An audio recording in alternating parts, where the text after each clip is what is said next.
On the evening of December 8th, 1967, 15-year-old Marilyn Wilding stepped out onto the front porch of her family home in Idaho Falls, Idaho. She was waiting for a friend who was supposed to pick her up, and at around 7:40 p.m. she found herself standing alone in the cold winter air. The night was dark and overcast, and a layer of snow covered the ground, giving the neighbourhood that particular quiet stillness that comes with winter evenings in rural Idaho. What happened next would stay with Marilyn for the rest of her life. As she stood on the step, something caught her attention. A strange light was reflecting off the snow around her, an unusual glow that seemed to be coming from above. Marilyn glanced upward, trying to locate the source, and saw a large light hovering somewhere above her house, though her view was partially blocked by the edge of the roof. Curious, and perhaps a little alarmed, Marilyn stepped down from the porch and walked out into the yard to get a better look. What she saw there, hovering not far above the end of her family home, was something she could not have anticipated. A large object hung in the air, so brilliantly illuminated that Marilyn found it impossible to make out any colour other than white.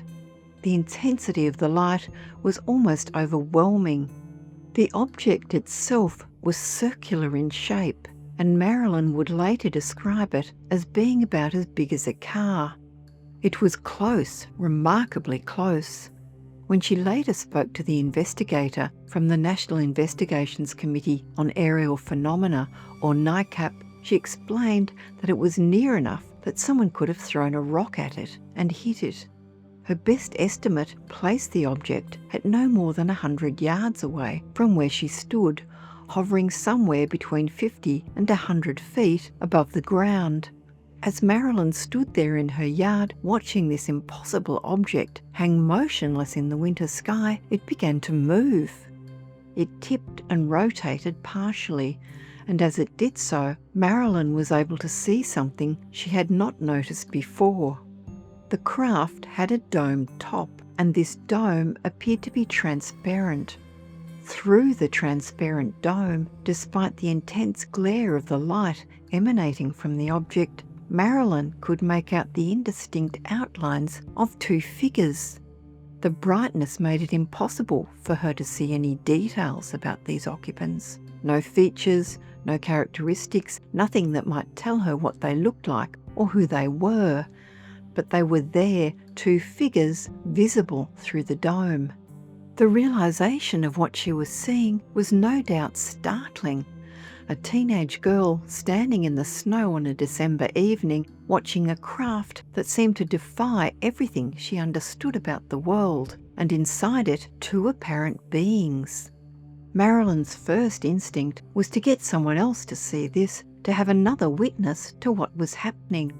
She turned and ran back into the house, calling for her younger sister to come outside and look at what was in the sky. But her sister was barefoot, unprepared for the cold and snow outside, and didn't come out to join her. Not wanting to miss what might happen next, Marilyn rushed back outside. The object was still there, but it had begun to change its behaviour. It started to rotate, spinning in a clockwise direction when viewed from below. But something strange was happening with this rotation. The craft maintained its tilted position even as it spun, which gave it an odd wobbling appearance, like a spinning top that had begun to slow down and lost its balance. With this wobbling, rotating motion, the object began to move away from the Wilding home, heading north into the darkness. As it retreated into the distance, the character of its light began to change. The brilliant white glow that had been so intense, so overwhelming that Marilyn could perceive no other colour, began to dim. And as it dimmed, the light shifted, taking on an orange hue that grew more pronounced the further away the object travelled. Marilyn was not the only one who watched the craft depart. Inside the house, her younger brothers and sister, whom she had alerted when she ran in calling for them, observed the object's departure through the windows.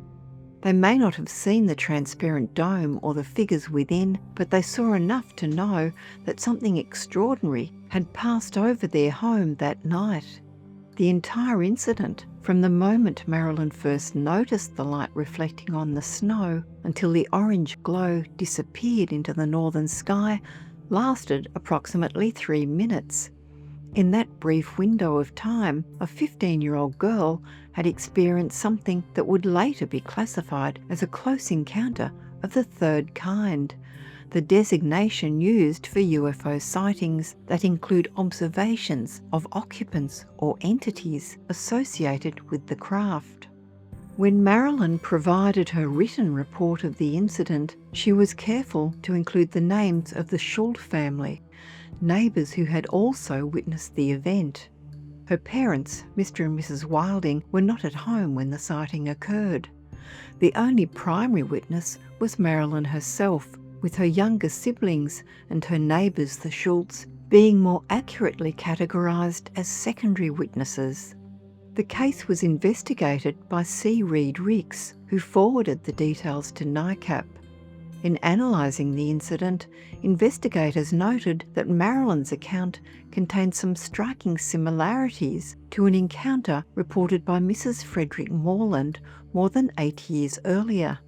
That sighting had taken place not in Idaho, but on the other side of the world in Blenheim, New Zealand, on July 13, 1959.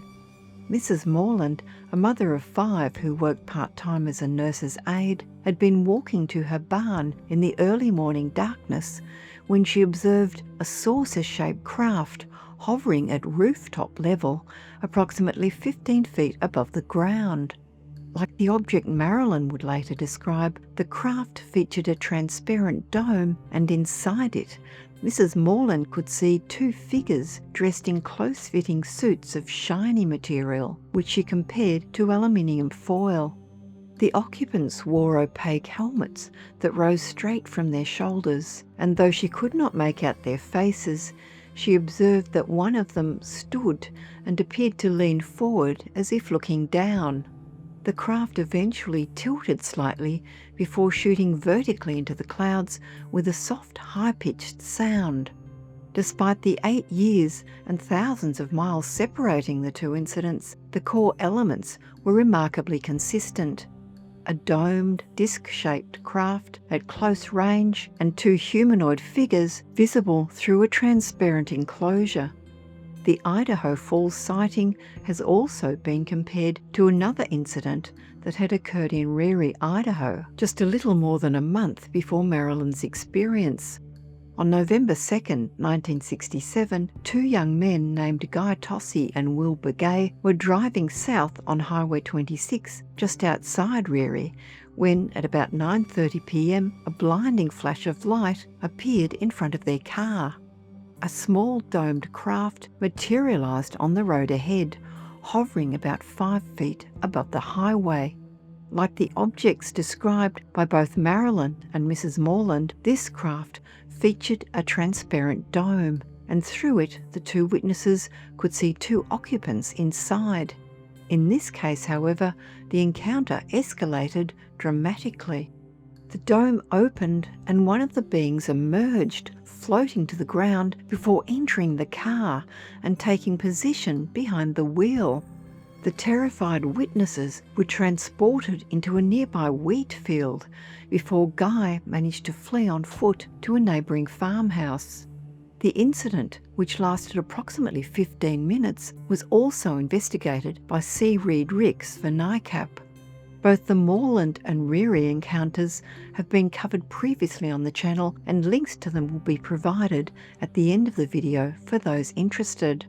What makes the Wilding sighting particularly notable among the UFO reports of its era is the observation of occupants within the craft.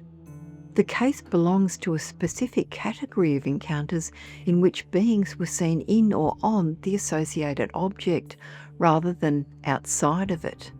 This distinguishes it from other reports where alleged occupants were observed on the ground or at some distance from their craft. The details Marilyn provided were consistent and specific.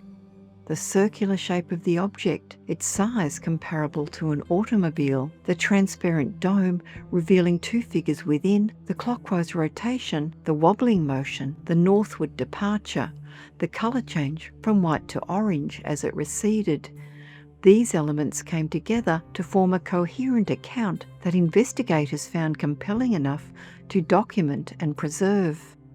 It is worth considering what this experience must have been like for a 15-year-old girl in 1967. The space age was well underway, with public imagination captured by the race to the moon and the possibilities of what might exist beyond our planet. But there is a significant difference between abstract speculation about life elsewhere in the universe and standing in your own front yard watching a craft with visible occupants hover above your house. The fact that her younger siblings also witnessed at least part of the event, specifically the departure of the object, provides a degree of corroboration that strengthens the account. These were not strangers who came forward independently, they were family members who were present in the same location at the same time and who confirmed that something unusual had indeed been in the sky above their home. The Schuld family neighbours mentioned in Marilyn's report add another layer of potential verification. While the primary documentation focuses on Marilyn's detailed observations, the acknowledgement that others in the neighbourhood were aware of the event suggests that whatever appeared over Idaho Falls that night did not go unnoticed. In the decades since that December evening, the Wilding sighting has remained a documented part of UFO history, preserved in the records of NICAP and referenced in discussions of occupant reports from the 1960s. It stands as one of many accounts from ordinary people who, through no intention of their own, found themselves witnesses to something they could not explain. Marilyn Wilding went outside that night expecting nothing more than to wait for a friend. Instead, she found herself face to face with a question that humanity has asked for as long as we have looked up at the stars. What else is out there, and who might be watching us in return? On the night of December 8, 1967, in the snow-covered city of Idaho Falls, Idaho, a 15-year-old girl may have gotten closer to an answer than most of us ever will.